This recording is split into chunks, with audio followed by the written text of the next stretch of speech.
Okay, we are ready to begin.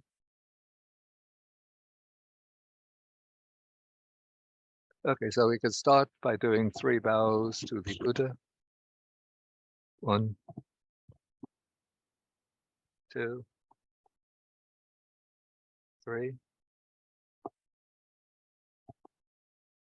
And then I'll do the salutation just one time. Namo tassa bhagavato arahato samma sambuddhassa. Homage to the Blessed One, the Worthy One, the fully enlightened one. Okay, so we'll be continuing with our reading of the Anguttara Nikaya Book of Fives. And now we come to Sutta number 43. I think this is interesting sutta because it shows that the Buddha in his teaching is ready to, so in a sense, conform to, adapt to, adjust the teaching to fit the needs, wishes, and desires of ordinary people living in the world, as long as those desires are moving in a direction that would be considered either wholesome or morally neutral, certainly not to support or to encourage unwholesome desires. And I think this sutta helps to clear up a major misunderstanding of the Buddha's teaching that we find particularly in the West, but maybe also among traditional Buddhists. And this misunderstanding stems from the mistranslation of the word tanha in these 4 noble truths. The second noble truth is tanha, which I would translate as craving, but sometimes it's translated and explained as desire. And so we hear that the Buddha says that in this interpretation, the Buddha says that desire is the fundamental cause of suffering. And since one has to get rid of, abandon the tanha, which is the cause of suffering, therefore it's believed to follow the Buddha's teaching, you have to give up, get rid of all desires. In fact, somebody a couple of weeks ago wrote to me an email and he said, if you have to give up all desires to practice the Buddha's teaching, doesn't that mean you have to give up the desire to practice the Noble Eightfold Path, to give up the desire to attain liberation? And so for that person, it seems like the Buddha's teaching presents a paradox. To reach the goal of the teaching, which is the ending of desire, you have to give up the desire to reach the goal of the teaching. And so therefore, he found himself in trying to understand Buddhism. He found himself sort of trapped in a dead end, and he didn't know how to get out of it. And then I tried to explain that the aim of the Buddha's teaching is not to get rid of all desire as such, but to get rid of craving, tanha, which is selfish desire, sort of desire connected with greed, with attachment, with clinging. But the Buddha, certainly he encourages the desire for wholesome things. So we have, in fact, in my reply to this person, I quoted the standard formula on the right effort. So in the Buddha's definition of right effort, he has the 4 aspects of right effort. And that is, it begins with chandang janeti. He generates desire. Desire for what? To prevent the arising of unarisen, unwholesome states. The desire to abandon unwholesome states of mind that have already arisen. The desire to give rise to unarisen wholesome states, and the desire to maintain and develop and perfect arisen wholesome states. And so desire plays a very fundamental role, the positive kind of desire, plays a very fundamental role in the Buddha's teaching. In order to follow the path earnestly, you need a desire to overcome dukkha or suffering. You need a desire to attain liberation. You need the desire to practice each of the factors of the path, and you need the desire to make the right effort to eliminate the unwholesome states and to arouse and cultivate the wholesome states. But the Buddha gives instructions on positive desire, not only in regard to the final goal of the teaching, the attainment of Nibbana, but he also teaches people how to achieve good, you could say desirable, mundane goals. As long as the means of achieving those mundane goals will not be unwholesome, but will be wholesome. And so in this sutta, the Buddha is speaking to Anathapindika. Anathapindika was not a monk, not a renunciant, but he's described as a householder. According to the commentaries, he was what we call a sati. That would be like the equivalent of a banker, a financial officer of some sort. And so he was quite a wealthy man, and he had a fairly large family, probably a large home, pieces of property, land. And so the Buddha is not teaching Anathapindika, you should give up your family, renounce the household life, and go forth into homelessness to become a monk. But the Buddha is speaking to Anathapindika about the things that are ordinarily desired by people living in the world.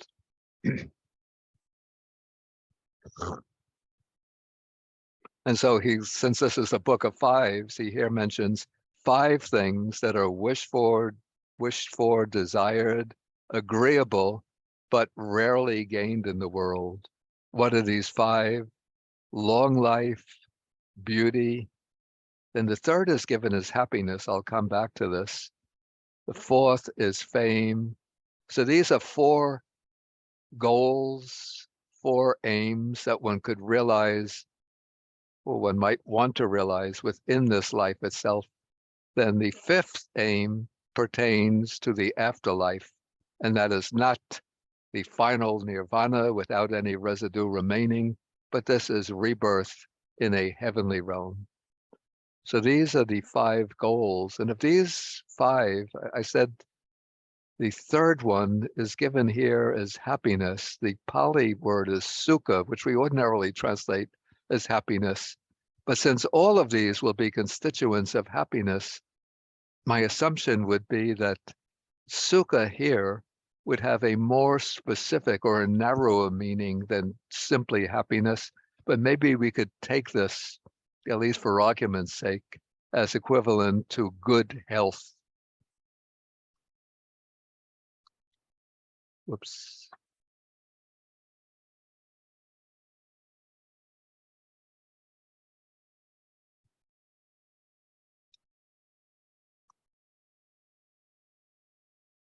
So we could say long life, beauty, good health.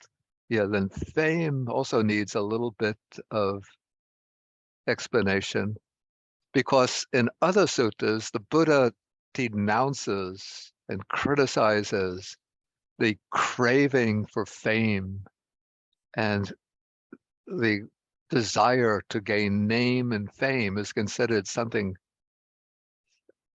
that is undesirable, something that one has to overcome. So it's meant by fame here, and I think the Pali word is yasa.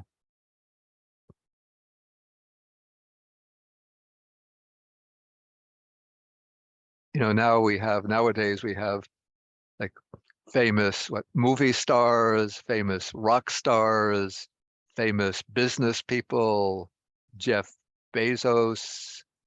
Now the new one is Elon Musk. in the center of attention. Well, Bill Gates, other famous business people. What else do we have? Movie stars, rock stars, sports stars. Politicians also want to become famous. So there's kind of unwholesome craving for fame, which certainly would be contrary to the spirit of the Buddha's teaching. But I think by fame here, we could think of not this desire to have one's name lit up in the limelight and to become the talk of the town and to have thousands of friends on Facebook, but it's the desire to have a good reputation so that when people bring up your name, they will speak well of you and say, he's a good person. She is an honorable person. She's very kind. He's very generous. He's a disciplined person, a person of high moral fiber, and so forth. So to have a good reputation rather than to have the bad kind of fame, to be a subject of infamy. He's nasty, harsh, brutal, irritable, greedy, overambitious, and so on. So one doesn't want to have a bad reputation, but to have a good reputation. Okay, so those are the 5 goals that ordinary people in the world often set for themselves. So these are wished for, desired, agreeable, but they're rarely gained in the world. So we have not many people well, actually today, people do have long life, certainly compared to the past. So maybe the average lifespan in the United States is what, 75, between 75 and 80 years. In other countries, it could be still higher. But probably in the Buddha's time, even though we read in the suttas about the legendary Brahmins who were 120 years of age who come to see the Buddha, but probably the ordinary person born in the Buddha's life during the Buddha's time, if you take the average lifespan, it might be something like in the 40s, considering all of the people who die and even at childbirth or in infancy or during their childhood. And so long life is something rare to attain. Beauty, like most people are average looking. So to be beautiful is something rarely gained in the world. Well, to have good health, well, again, most people live their ordinary life quite in average health, but now we have so many people, even in our time when we have such nutritious food is available, good medical care, but so many people have health problems. We have heart conditions. Cancer has become so widespread. Then we have conditions like, of course, the flu, COVID, different types of organ defect in organ function, organ failure. So people on the outside, you ask them, how are you? Oh, I'm quite fine. I keep in good health. Oh yeah, my health is wonderful. But if you really get to know them and speak to them, you find out that they have this kind of problem, this kind of health problem, that kind of health problem, or else they're suffering from, oh, my mother is ill, my father is ill, oh, my sister has breast cancer, my brother has a heart condition, my uncle had a stroke. So many people have health problems. And then to have a good reputation is very rare in the world. And I don't know about heavens because I don't have any direct reports on how many people get to be reborn in the heavens. But according to elsewhere in the Buddha's teaching is said that the Buddha points, I think he picks up some grains of sand in his hand, and then he points to the grains of sand along the banks of the river Ganges. And he says to the monks, what do you think is more, the grains of sand that I have in my hand, or the grains of sand on the river Ganges, on the banks of the Ganges? And the monks say, oh, the grains of sand you have in your hand are very few, whereas the grains of sand on the bank of the Ganges are many. So the Buddha says, just so those people who pass away from the human world and take rebirth in the heavens are like the grains of the grains of sand in my hand, whereas those people who pass away from the human realm and take rebirth in the lower realms are like the grains of sand on the banks of the Ganges. Okay, so those are the 5 mundane goals. Okay, but people have these aspirations, these wishes, but the Buddha says these 5 things are not to be gained by prayers or aspirations. So people pray, say, oh God, give me a long life. Oh God, may, may I have good health. May my brothers and sisters and friends have good health. Oh, may I be, I don't know if people pray to be famous, but certainly people pray for long life and good health for themselves and their loved ones. And then in traditional theistic religions, they pray, maybe, may I, when I pass away from this world, may I come to your company, O God, may I be reborn in heaven and see you face to face. But the Buddha says these things are not to be obtained by way of prayers or aspirations.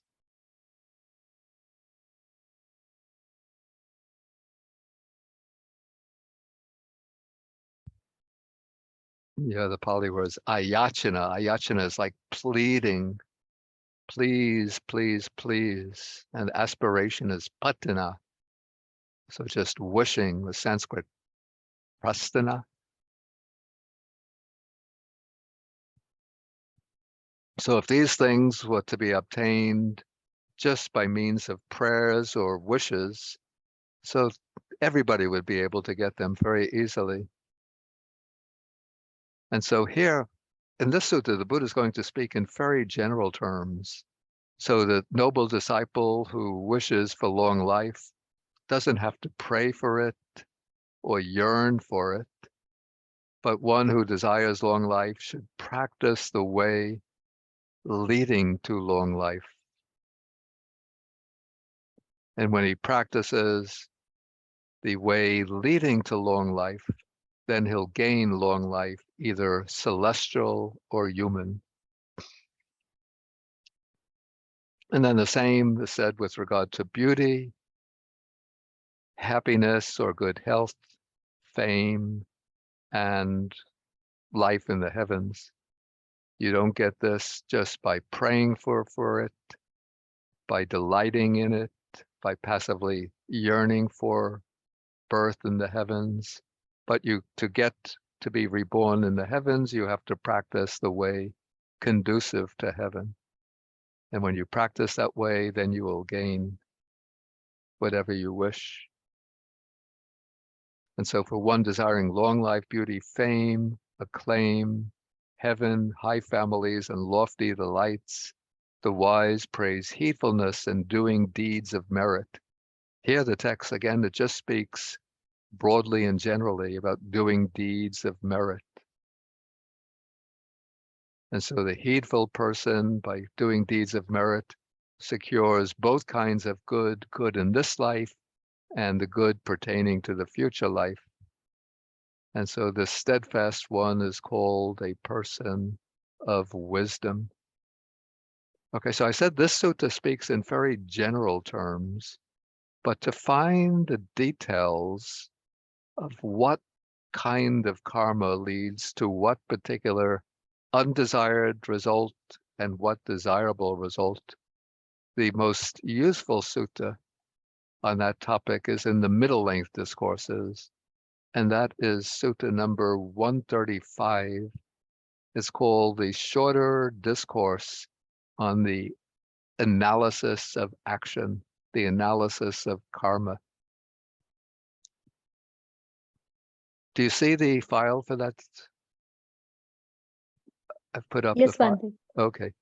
Okay, so in this sutta, a young Brahmin by the name of Subha comes to the Buddha and asks him, why is it, what is the cause, what is the reason why human beings are found to exist in different conditions?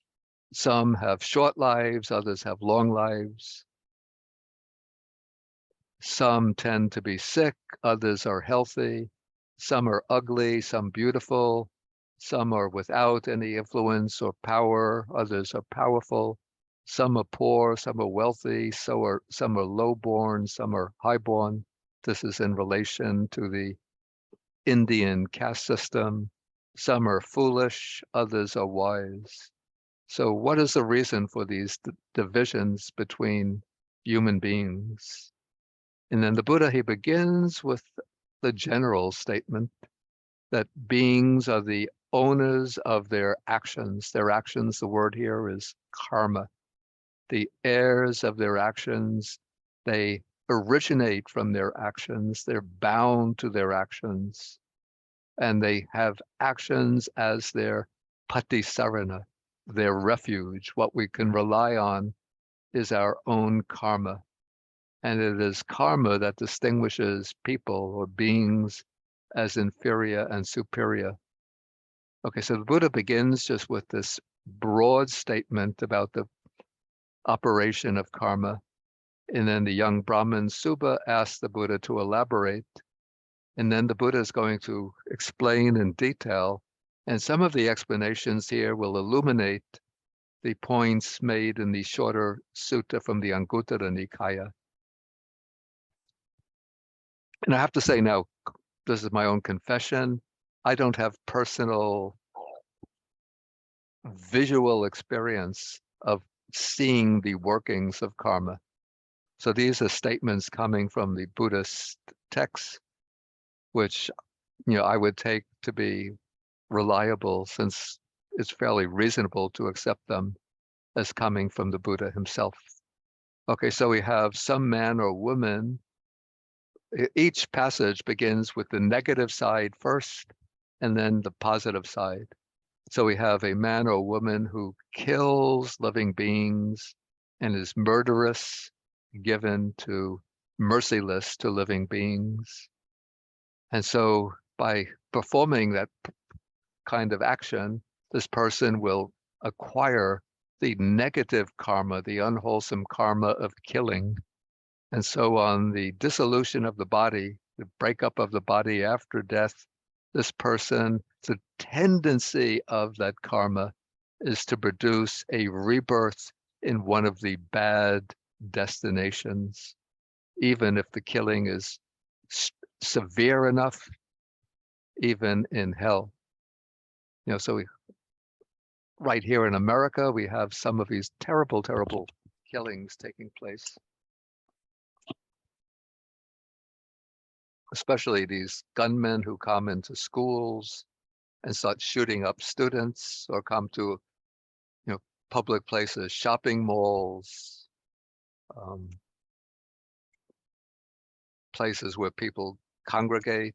I remember a few years ago, I think 2017, a concert was at Las Vegas. The gunman in the hotel just shot down for no reason, incomprehensible reason, shot down at the audience, killing something like 50 people. The gunman near Buffalo, New York, killed how many shoppers? I don't remember the numbers. The one in Parkland in Florida shoots, 17 students. The one in Texas shot 20 students. The one in Sandy Hook, Connecticut, really just a stone's throw from this monastery, killed was about 24 people, among them students just 6, 7 years old. So mass killings like that will likely result some people say that there's no working of karma at all. We just have to understand this metaphorically. But if that were the case, then these people, okay, you get life in prison, maybe you have some pangs of conscience. And of course, it's not desirable to spend the rest of one's life in prison, but you're getting your 3 meals a day. If you get sick, they call it a doctor, you get health care. Maybe they have a decent library, so you could read interesting books.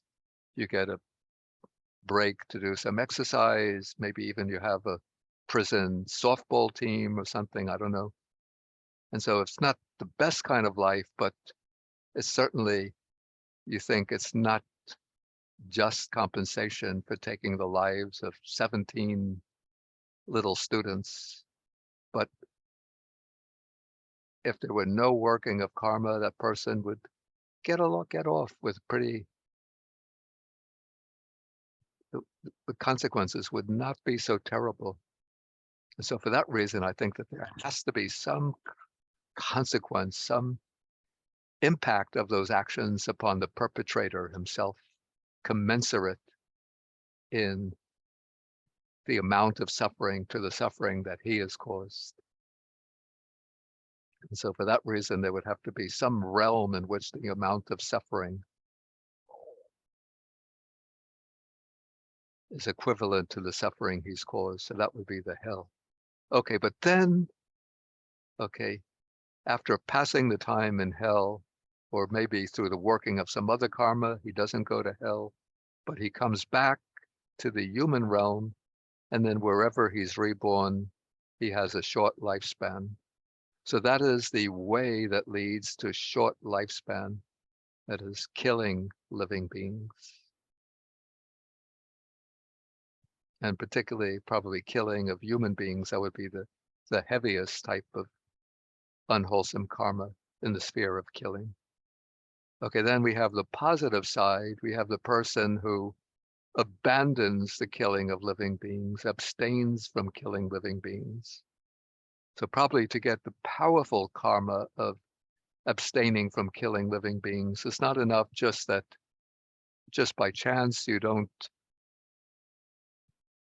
have occasion to take the life of living beings, but you formed a deliberate intention that I won't kill other living beings, particularly I won't kill other human beings.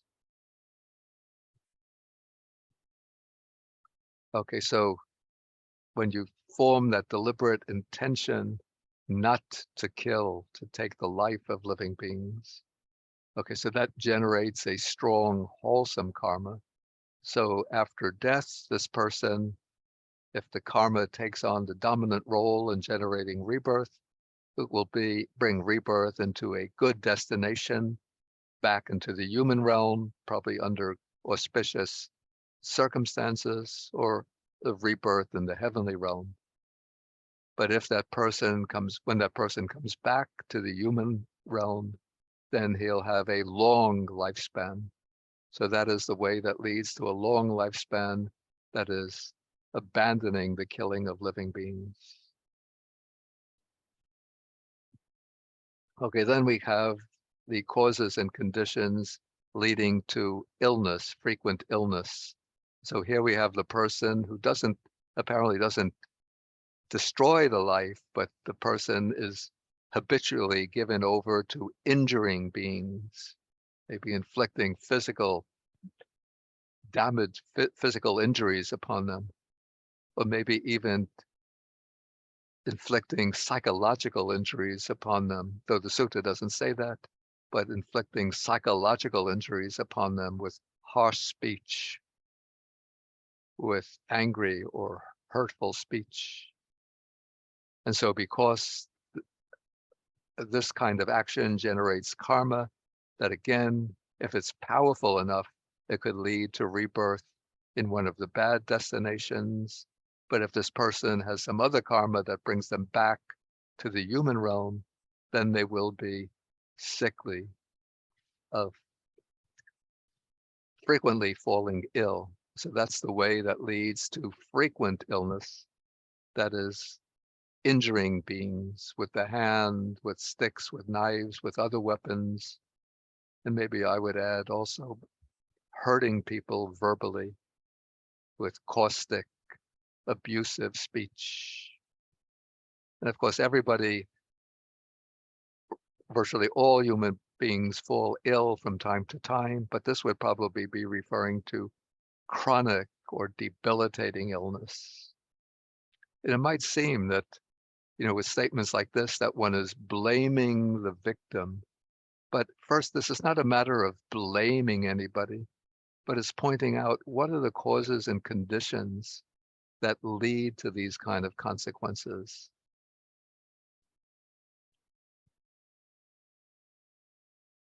So it's just maybe analogous to if you get drunk and then go driving and then you get into an automobile accident, the accident and the injury that you incur as a result of the automobile accident is not being blamed for driving under the influence, but that is the consequence of driving when you're intoxicated.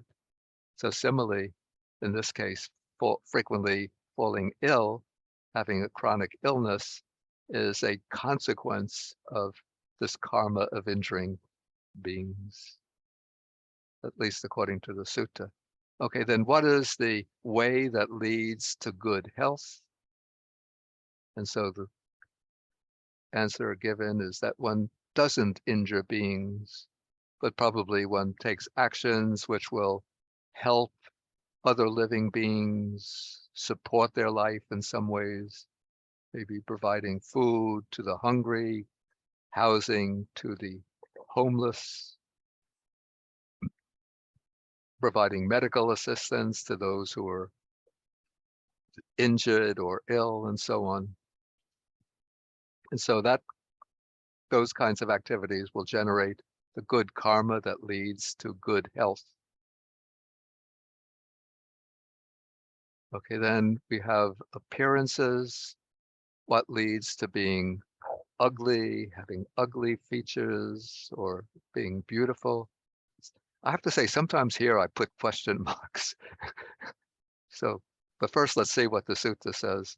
Okay, so we have here some man or woman is often angry, they have an explosive character.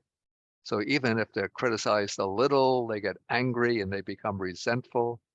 And so that kind of habitual tendency towards anger and bitterness, that will generate the karma that can lead, if it really becomes strongly a powerful force in the mind, it could lead to a rebirth in the lower realms. But if one comes back to the human state, then one will be reborn and will develop ugly features. So that is the way that leads to ugliness, namely having an angry and irritable character. And then on the positive side, the way that leads to beauty, being beautiful, that is not having an angry and irritable character. So especially, or more positively, being patient. So even if you're criticized, whether a little bit or a lot, one doesn't display anger and bitterness. Okay, what leads to being powerful and influential? First, being powerless without any influence. That is being envious of the gains, honor, respect shown to others. And okay, so that is the way that leads to being uninfluential, namely one is envious. And the way that leads to being influential and powerful is not being envious. Okay, then comes poverty and wealth. So what is the way that leads to poverty? Somebody is a little bit being cynical might say, this is a bit self-serving on the part of the Buddha. So one doesn't give food, drink, clothing, and other requisites to ascetics or Brahmins. And that's the way that leads to poverty, not giving the requisites to ascetics or Brahmins. And what is the way that leads to being wealthy? that one gives the requisites to the ascetics and Brahmins. Okay, what is the way that leads, now comes the way that leads to low birth and high birth. And this would be this would be formulated against the background of the Indian caste system, where you have the 4 social castes, the Kshatriyas, Brahmins, and the Vaishyas or merchants would be considered high birth, and the Shudras and the outcasts would be considered the low birth. And so some man or woman is obstinate and arrogant and doesn't show homage to those who deserve homage, and so on. So that is the way that leads to low birth, being obstinate and arrogant, not honoring those who should be honored.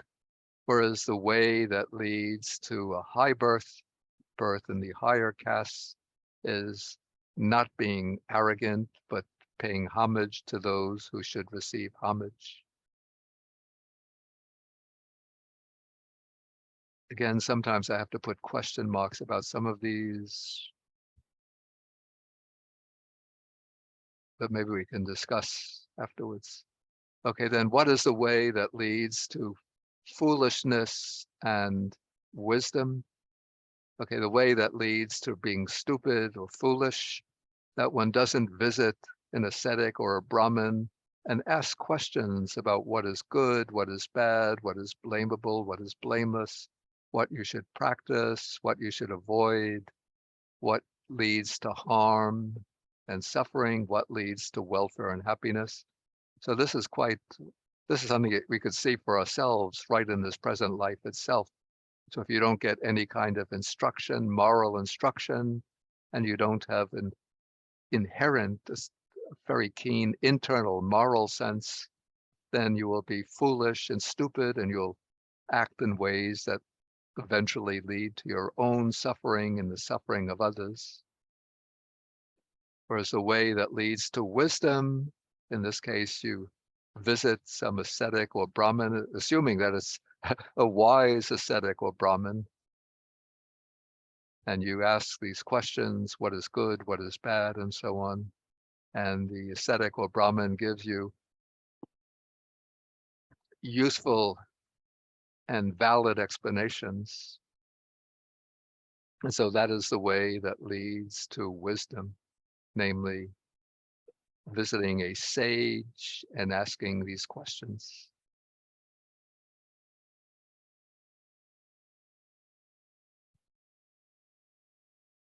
Okay, so that will take us to the end of this sutta. Let me just see the next one that I had lined up.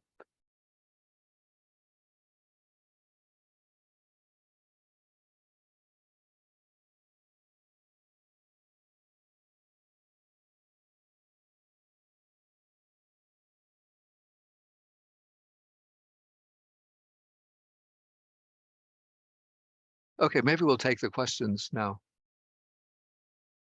Let me find.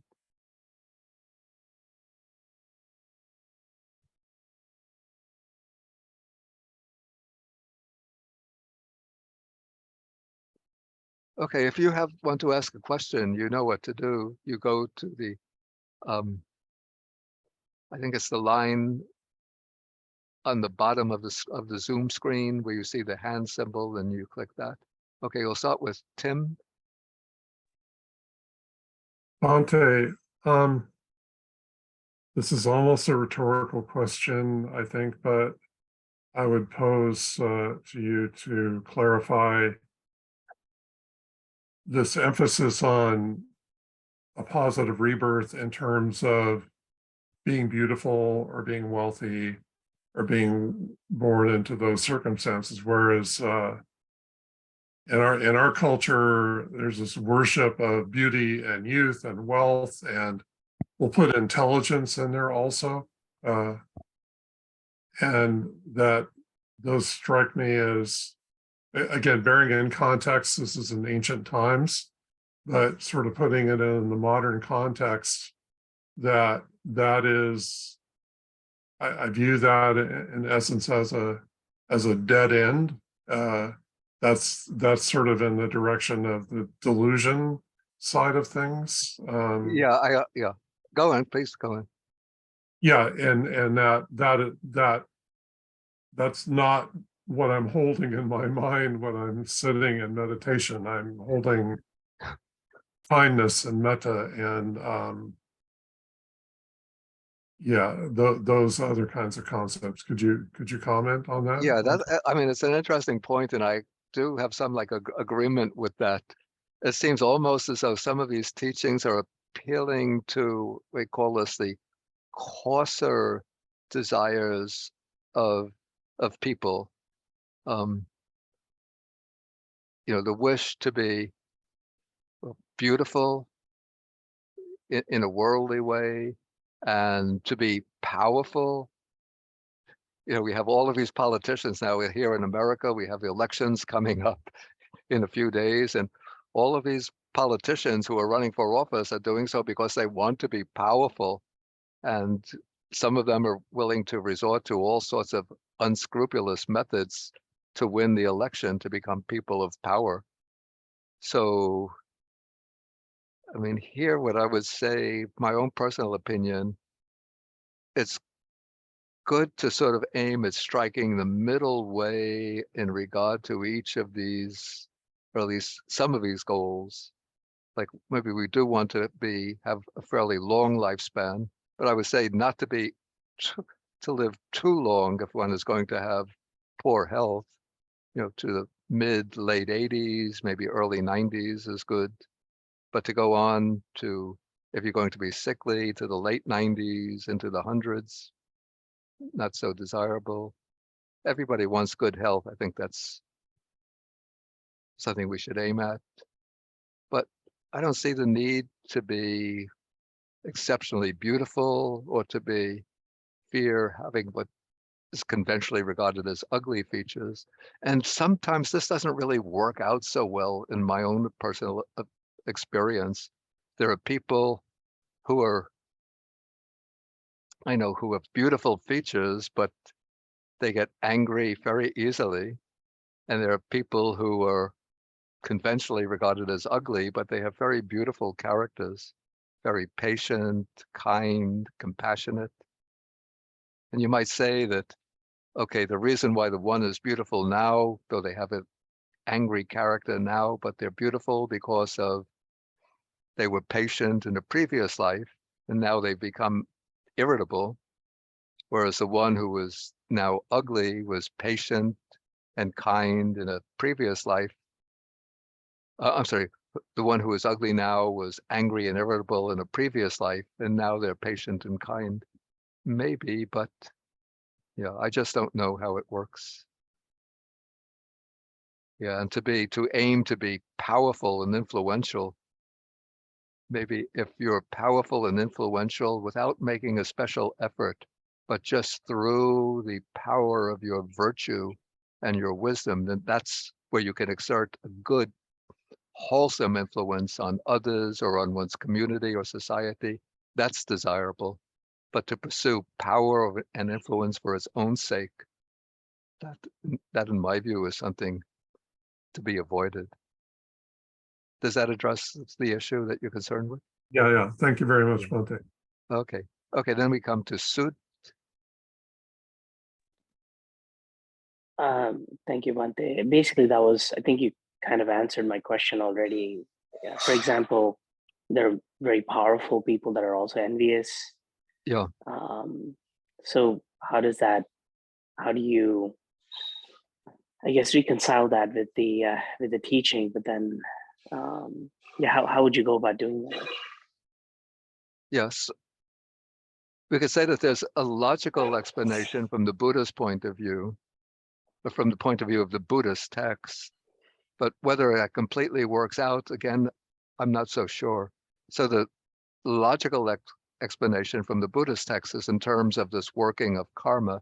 So the person who is powerful and influential now has gotten into that position because in the past, they were not envious of the gains of honors, whereas the person who is powerless and without influence now, in the past, had been envious of the gains and honors. Yeah, but I don't know whether that completely works, because you could have people who are powerful and influential now, and to my mind, the more convincing explanation is that they've been somewhat ambitious in striving to attain positions of power and influence. Does that deal with the issue? Yeah. One more related question, Bhante, if you don't mind. Go ahead. Yeah. What about those in power who don't exactly know, like downstream, what things may occur? For example, obviously, putting people in jail or something along those lines. That actually, in my mind, looks like bad karma. But then, I mean, would I guess I would say would somebody like in the position of power, like Biden or somebody like that, would he incur bad karma? Like, let's say, of a policy that says let's eliminate mosquitoes in Florida so that we don't get malaria, sort of an ordeal. I mean, now he's signing off on that. Okay, these get Easy. into the complexities and the workings of karma. Okay, let's say somebody is a judge and he has a responsibility of enacting justice within the legal system. And so somebody has been found guilty of a particular crime, and it's the job of that judge to assign a sentence to the person. It gets into difficulties when you come to the issue of capital punishment, where you have to condemn a person to death. And I'm not a Buddha, so I don't know how this works, not by a long shot. But I say, let us say we don't have capital punishment, but it's a matter of assigning somebody to imprisonment for a certain sentence. And if the judge does it in order to uphold a fairly just legal system, a system which is not, biased and intended to unjustly punish certain groups of people because of their race or social status and so on, but he's just trying to assign responsibility for some transgression, some crime, and he assigns a punishment, a certain period of say imprisonment. I can't see that as incurring unwholesome karma, because the person is trying to fulfill a justice system in order to ensure some kind of justice within our society. When it gets to things like eliminating mosquitoes, I would say in karma, the most important aspect is the motive. So when eliminating mosquitoes, or say rats, if there's a pestilence in a particular town or city, so one has to eliminate those rats. So the intention is not to delight in the killing of the living beings, but the intention is to protect and preserve human health. So I think that would be a counterbalance that would balance out the unwholesome karma that's involved in the killing. Okay, so I'll have to move on now in the questions. Yeah.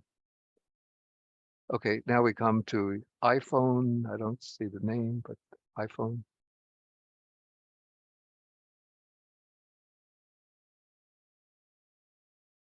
Did you have the question? Okay, I don't hear any questions. So Xiaoping. Bhante, can you hear me? Okay, is this Xiaoping or I don't know if I'm being heard or not. I hear somebody. Okay, I guess it's me. This is Tom. I put my name on there, but I guess it didn't show up. It's all I see is iPhone. Yeah. Okay. The question I have is about karma. There's so many different parts to my question because I've thought about this a lot.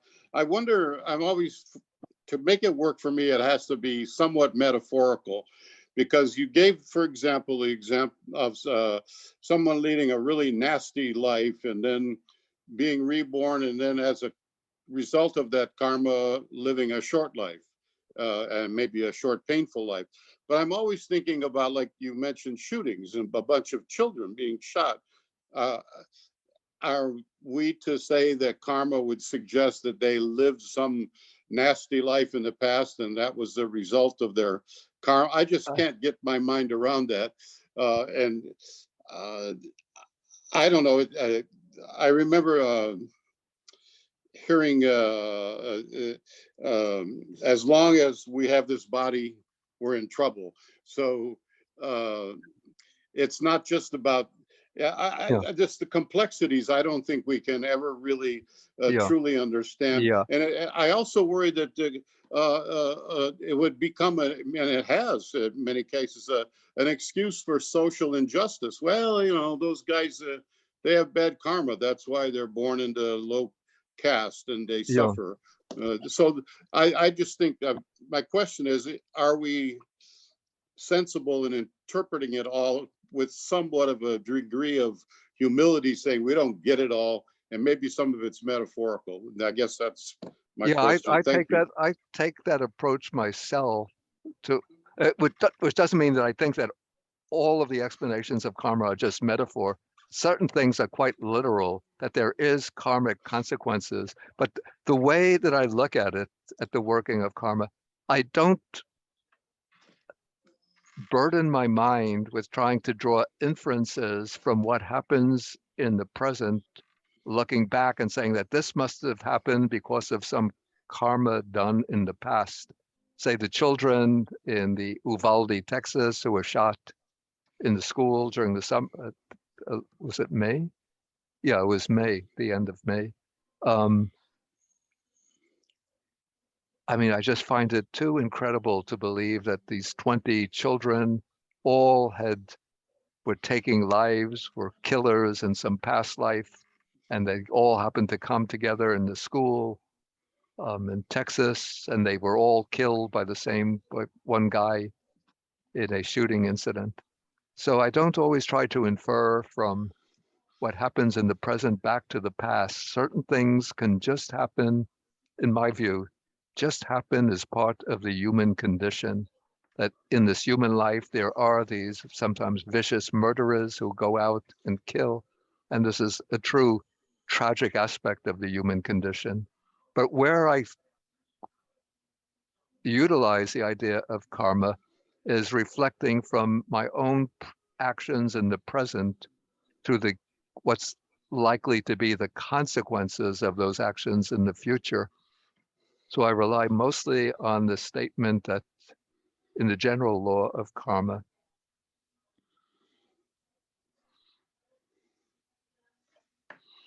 that whatever actions I do, whatever actions I do here and now, good or bad, I will reap the results of those actions. So these actions will have their consequences. If I do bad actions, unwholesome actions, they will bring some kind of suffering in the future, not necessarily in this life, but in future lives. If I do good, wholesome actions, they'll bring desirable results in some future life, either in this life or some future life. But we can't infer from what happens now to what might have happened in the past. And I use an analogy to illustrate this. Okay, if it rains, then I know that the ground will get wet. So rain is the cause, and the effect is that the ground gets wet. But if the ground is wet, I can't infer that therefore it rained. Somebody might have been mowing their lawn, or there might have been, some kind of truck coming down the street and spreading water through the street. So there could have been other causes for the street to get wet. But if it rains, then I know as a result, the street will get wet. So analogously, if somebody undergoes some suffering, some children are killed in their childhood, I can't infer that therefore they were killers themselves in a past life. But what I can believe is that if somebody kills, especially if they kill little children, they're creating unwholesome karma that in the future is going to bring a bad rebirth. And if they come back to the human realm, they will in turn be killed early in their life. Okay, let me move on, take a couple of more questions. Okay, now we can come to Xiaoping. Thank you so much, Bhante. Actually, you explained. Oh, I see. This is Ming. Yeah. Thank you. Yeah. You explained, and I kind of get it. And also, I have the same kind of feeling like any action can cause consequences for sure. But any result we endure today, you can't just simply lead to one reason. For example, today I get a cold, probably not because the karma, because I wear too little in the cold weather. Yeah. Something more than just the bottom line is the end result. You can't directly get to one source. Yeah. That one reason. That what how I am. But any action definitely will have consequence. Those two things. That is, and another thing like. Yeah, but that's exactly, I mean, that point you made is just exactly what I was saying. Yes, that's what, yeah, you will make that, and I think I understand this. And another thing is, like, we need a balance cultivator. That's what I think. Like the day before I asked, like, if the, like Trump, like Putin, they all have some good karma lead to high power, high, a lot of money, high influence. I'm thinking is they do not, we need to do a balance cultivate. So when we cultivate a virtue, we also need to cultivate wisdom with that. So they have the angry and hatred, the delusion, no difference than us. But when they set on the position of powerful position, it manifests their weakness and lead to disaster. Emphasize, is that right? Emphasize. Get doubled, tripled, or multiplied by power. So if cultivate balancely, that we cultivate with wisdom. So if we happen to get a high power or something, we can do less mistake. That what I'm thinking, but I can't think of if like another person is like the prince, which prince in the rural family in the England. If people born in that family, they got to have some good karma. But afterwards, then what happened to him? Once he get there and then do all the bad things, and that means they do not cultivate wisdom together with. Okay. Yeah. Just a question or a lecture? Thank you. Yeah, it's all very complicated. Maybe to give like an example, okay, the law of gravity pulls through, because of the law of gravity, the earth pulls everything down to it. So all solid objects tend to move down to the earth. But we have countless jet planes flying through the sky. And so they can use the jet fuel to power the jet plane to defy the law of gravity and to fly up into the sky. So there are so many different forces working together, canceling each other out. So the working of karma is very, very complicated. That's why there's a little sutta earlier in the Anguttara Nikaya where the Buddha says, don't try to figure out the workings of karma. It's so complicated that if you try to work it out intellectually, you'll go crazy. Thank you. Okay, Samantha. Samantha. Yeah, thank you, Bhante. I was just looking for my mute button there. Yeah, I think Bhante, you may have already answered my question, especially the last word that Bhante mentioned. Yeah, I've been thinking about karma, and I've just been getting headaches, to be honest. Trying to, and I've stopped, thinking about. So I've just sort of like, just want to clarify my understanding, what I would, in a practical way, how I would continue with my life, my purpose of my life now. I mean, the way I see it is that I've accepted the way I am and what, my life now as it is for my previous whatever births, and that's what I've been, if I be from Buddha's teachings. So if I were to continue living now, to put into practice, would it be my right view correct if I were to just lead a mindful life like Bhante, and also what putting into the full efforts, what Bhante mentioned earlier on, and just lead a life trying to conduct wholesome actions and just put my focus on just that. And then, I mean, there are sometimes, obviously, I can't be wholesome all the time. I might sort of like, if someone says something, I might sort of lash out a little bit, but then I would sort of like, not regret, but I would sort of say, okay, I'm sorry, I did that. And then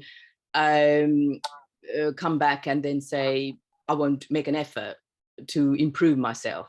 Would that be a way of living a life, and sort of basically mindfulness with wisdom? Yeah, definitely. Like I don't advise people who are sort of mature in the Dhamma, who are already gotten a good foothold in the Dhamma, to be too concerned with becoming wealthy, famous, beautiful, or powerful, but to advance in the Dhamma. And to show how to advance in the Dhamma, maybe I see there are a couple of more questions, but I want to try to fit in just in a few minutes one more sutta, which gives some good advice, I think, for our own practice as, committed followers of the Dharma. And this, we jump down a few suttas. We have Sutta 46 called The Accomplishments. So it speaks about 5 accomplishments in faith, virtuous behavior, learning, generosity, and wisdom. But that becomes elaborated. This theme becomes elaborated in the next sutta. This is number 47, where the Buddha speaks of these as 5 kinds of wealth. So people want to be wealthy. So the way to wealth from the worldly point of view, you be generous, you practice generosity, you give, and that creates the wholesome karma, which tends to attract worldly wealth to yourself. But the kind of wealth that the Buddha himself esteems and advocates are these 5 kinds of wealth: the wealth of faith, the wealth of sila, of good conduct, virtuous behavior, the wealth of learning, the wealth of generosity, and the wealth of wisdom. And then we have these elaborated or defined here. So what is the wealth of faith? And so here the disciple places faith, or we could say trust or confidence, in the enlightenment of the Tathagata, the enlightenment of the Buddha, accepting the Buddha as the Arahat, perfectly enlightened one, and so forth. So that is one kind of wealth. The wealth of virtuous behavior. So this is basically following the 5 precepts: abstaining from killing, stealing, sexual misconduct, lying, and the use of intoxicants. The wealth of learning is learning those teachings that are said to be good in the beginning, the middle, and the end, and which proclaim the perfectly complete and pure spiritual life. So this would be like, particularly like studying these suttas, not to become a scholar necessarily, but to gain guidance in life through learning these suttas, learning how to live a good spiritual life. Then the wealth of generosity, being generous, delighting in giving and sharing, whether giving to support the monastics and other renunciants, or to give to help the poor and needy, but one has an open heart, an open hand, giving to others, and then the wealth of wisdom. So that's being wise, and this is actually the wisdom of insight, the wisdom that could see the arising and passing away of phenomena that leads to the complete destruction of suffering. So I think if we pursue these 5 kinds of accomplishments, then we'll be wealthy in the sense of the real wealth that the Buddha would regard as the wealth of the Dharma rather than worldly wealth. So just keep on this track. Don't worry too much about becoming beautiful, powerful, or famous. Okay, any additional questions? I guess I had a question. Okay, is this Drake? Yeah. Okay, go ahead. Oh yeah, thank you. Yeah, oh, thank you, Bhante. I was curious, what is more skillful?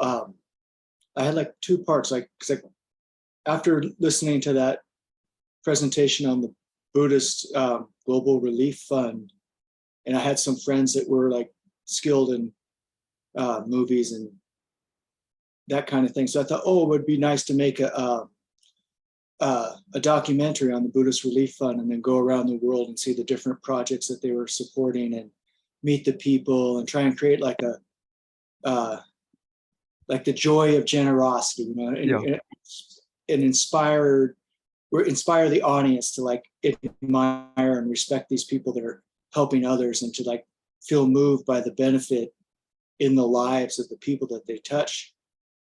And then I thought, well, or what's better, to do that, spend the money to create that, in the hope that it would create more revenue, or is it better just to donate directly to the fund and then stay home and practice where I have a meditation space at my house, and because if you're out running around in the world, it's going to be really, it's not the same as having a life that's kind of organized around meditation.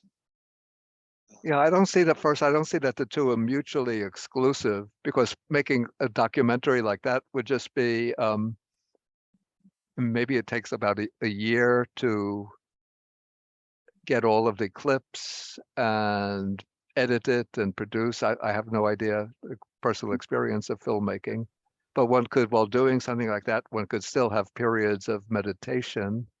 But actually, this would have to be discussed in a different context rather than my sutta class. Okay. But I believe if you had the interest in doing something like that, you could write to the Buddhist Global Relief through the information portal. But I think it's possible that we already have, I know that we've discussed having a video like that made. Even the 20-minute video shouldn't be too long, because people's patience, up to about maybe 30 minutes, 40 minutes, 50-minute video would be good like that. But you could write through the Buddhist Global Relief to the portal, and then I know that we had some discussions about creating a video like that. I don't know the degree of the progress. Okay, I'm going to have to end the session now, because I have to go up for the meal. Okay, so next week is the November 12th. Next week, I give the program for the Russian speakers. But again, people from this class are welcome to join. But it will be a different Zoom platform. But that will be sent out during the course of the week.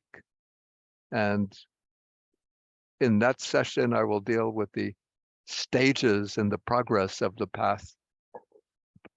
In the past 2 sessions, I dealt with the factors of the Noble Eightfold Path, but now I'll be dealing with the stages in the development of the path. And that's November 12th. It's the same time, 9:30 to 11:30. and I speak a few sentences in English, and then we have a Russian man, a Russian Buddhist, who translates into Russian. Okay, so we're going to have to end with the sharing of the merits. So thank you all for joining, and we share the merits with the Devas, the Bhutas, and other beings.